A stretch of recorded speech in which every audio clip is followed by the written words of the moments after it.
Joey, we're already started.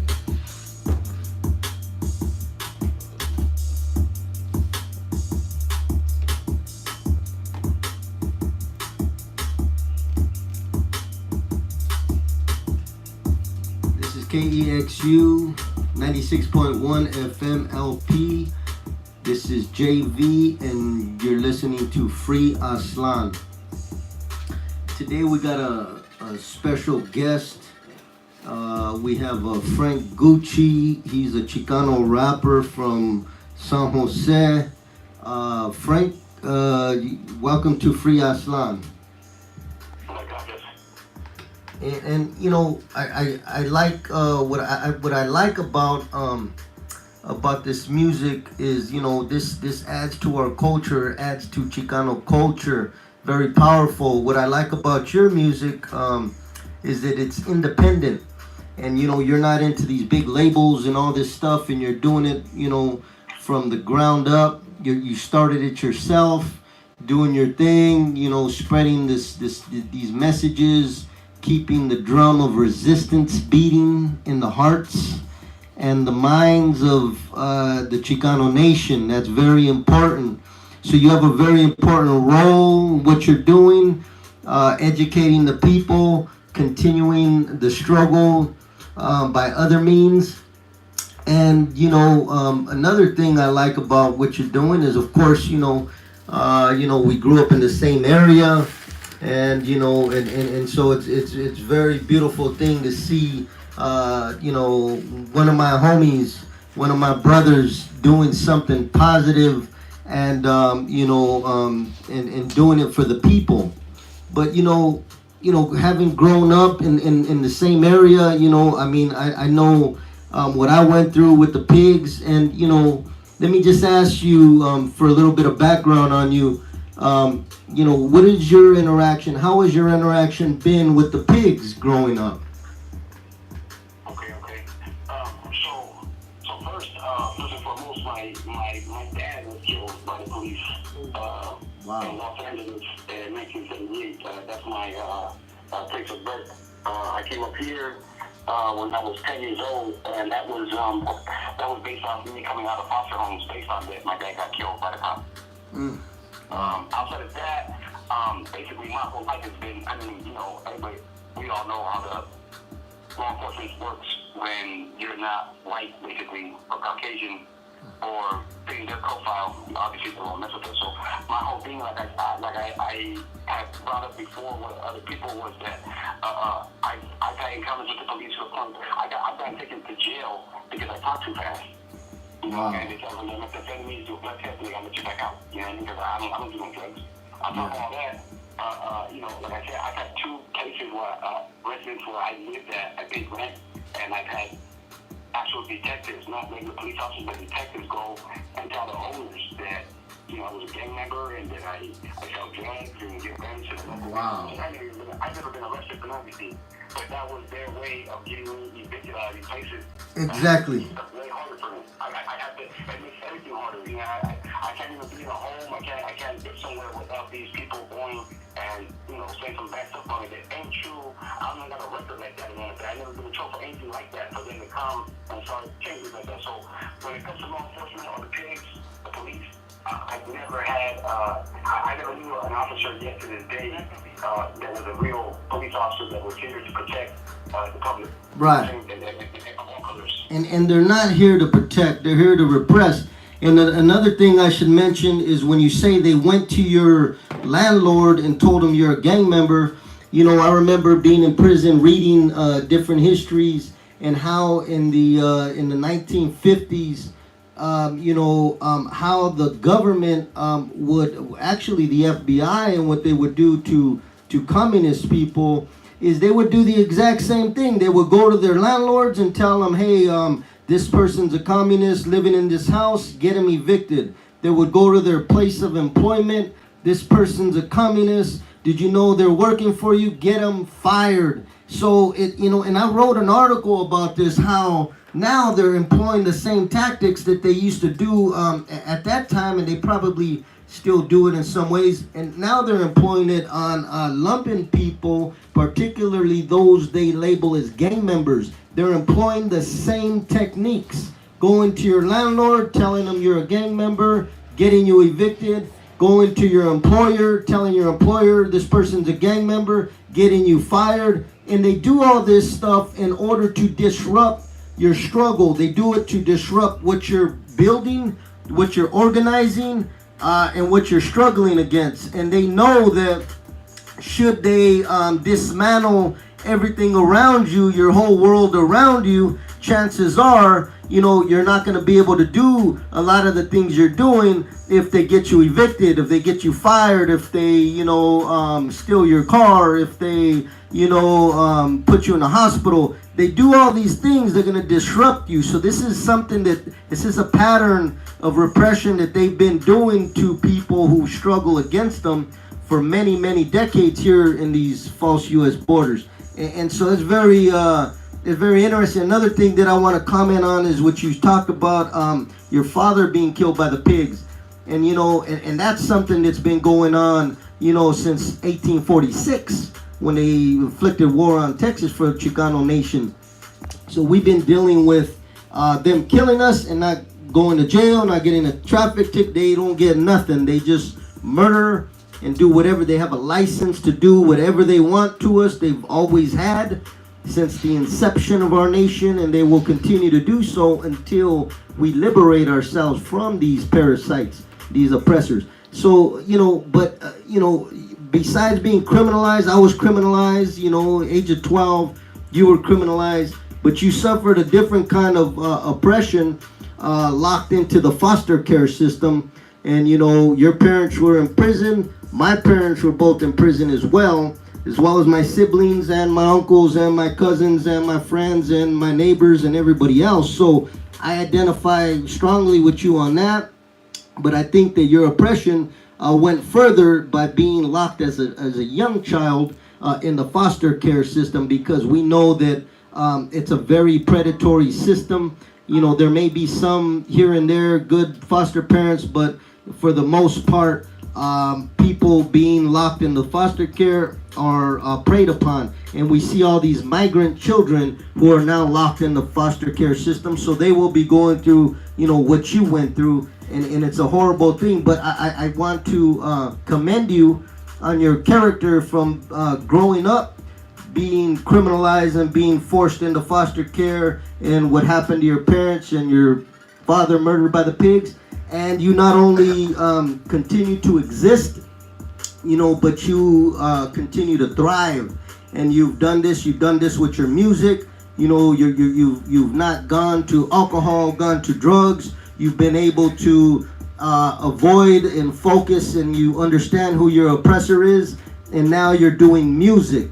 And so what was the latest song that what's the title of the latest song you came out with, so some of our listeners can maybe check it out? What was the latest song that you came out with?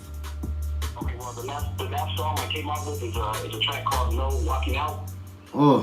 And then right before that, I did a track called Sano, and I did that. I did both tracks. But really, like I said, I did both tracks, and both of them have a lot to do with the way I was growing up, the way our surroundings are, and the people that put in our surroundings as far as the police.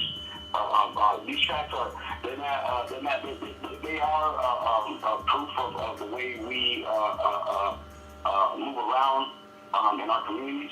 You know what I'm saying? And really how we're forced to move around, not really how we want to move around. Absolutely. I mean, I got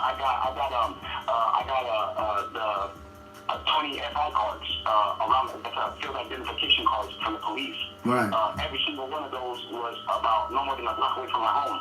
Right. So really, I couldn't even leave my house without being put on the floor and knees in the back and hog-tied and spit on and and treated like a motherfucking animal.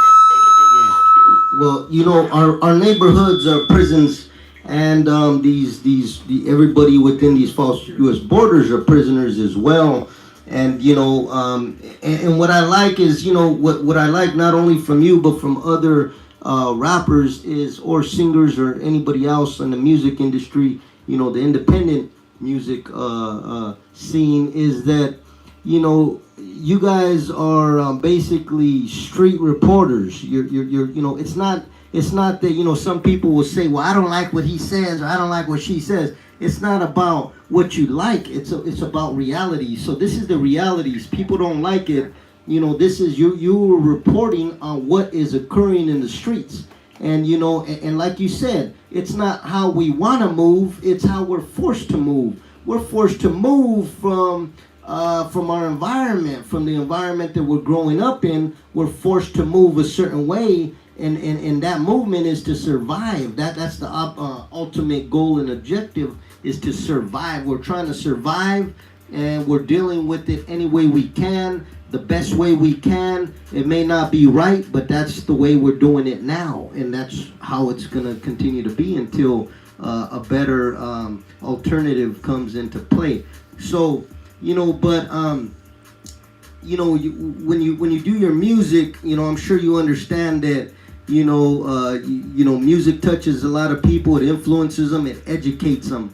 And and I'm glad that the Chicano Nation has music, musical talent like yourself and others who are continuing to display our own unique, distinct flavor of music, because each nation has their own flavor. It has their own, this is their own cultures embedded in their music, and we are no different. And it's very important this continues. I would like to see more revolutionary music coming from people who come from the streets, lumpen people, Chicano lumpen like yourself, who derive from the barrios, from the juvenile halls, from the foster homes, who grow up in these environments where even our parents are criminalized, our grandparents are criminalized, and this is a way of life. Repression is a way of life for us. It's very important that we continue to translate, because you're a translator. You're translating for those within our community, but even those outside our community. You're translating on what's occurring, how we're developing, how we're moving. So that's a very beautiful thing. And I just want to ask real quick, do you have any other projects or goals you're working on for the future? You don't have to go into detail, and I know you have stuff that you're working on, but maybe you can just give the listeners a brief example, a little teaser on what kind of projects are you shooting for right now? Okay, I got like 3 or 4 projects. As far as the music part, I got like 3 or 4 albums coming out. I'm trying to do about another 6 more videos for the end of the year. But besides that, I got a clothing line I'm coming out with. I just want to go talk to some people in Los Angeles about all that. I got a couple of small businesses based on. I got a dumpster business I just started. So basically, I do got a couple of small projects, but nothing to where I think the clothing line is really going to be big. You know what I'm saying? Right. Outside of that, I do in the future have ideas and plans to start my own nonprofit. And like I said, that the nonprofit I'm going to start is not going to be based on any kind of religion. It ain't going to be based on not only just trying to help our people, these youngsters that are following they know how to follow, and that's trying to survive. You want to survive where we're from, because where we're from, we don't got nothing. I come from nothing. I come from my friends. I come from like a lot of us. We come from a big ass piece of chicken, out in the cheese and food stamps and the old school food stamps, all the colors, purple, the $20 purple, the $5 the blue tan. Absolutely. Absolutely.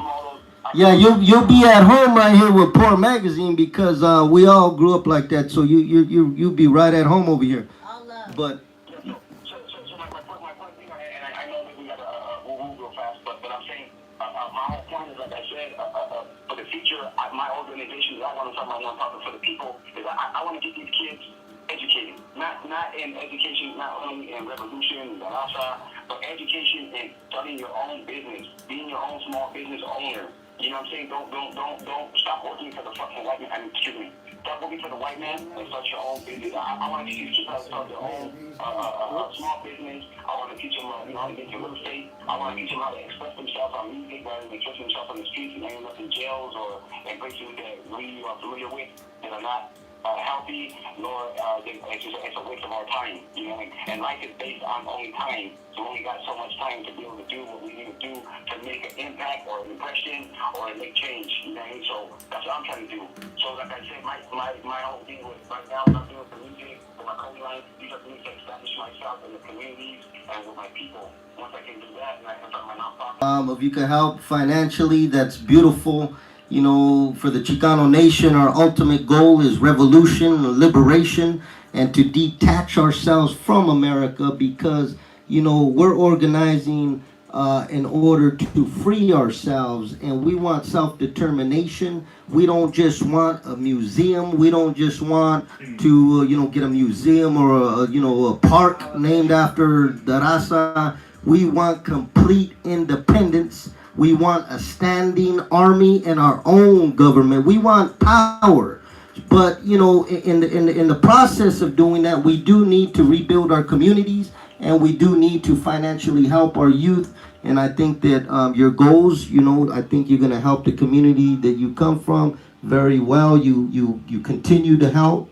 You know, you continue to be an inspiration in the community that we come from. You continue to be a leader. You know, a leader for all people throughout Northern California. You know, you're an inspiration because you come from poverty and you've, you stood up and you continue to struggle. You know who your enemy is. You know, you've been repressed by the pig. Your family, you know, your father was taken by the pig. So you know, you identify and you want to continue to serve the people. And I thank you for that.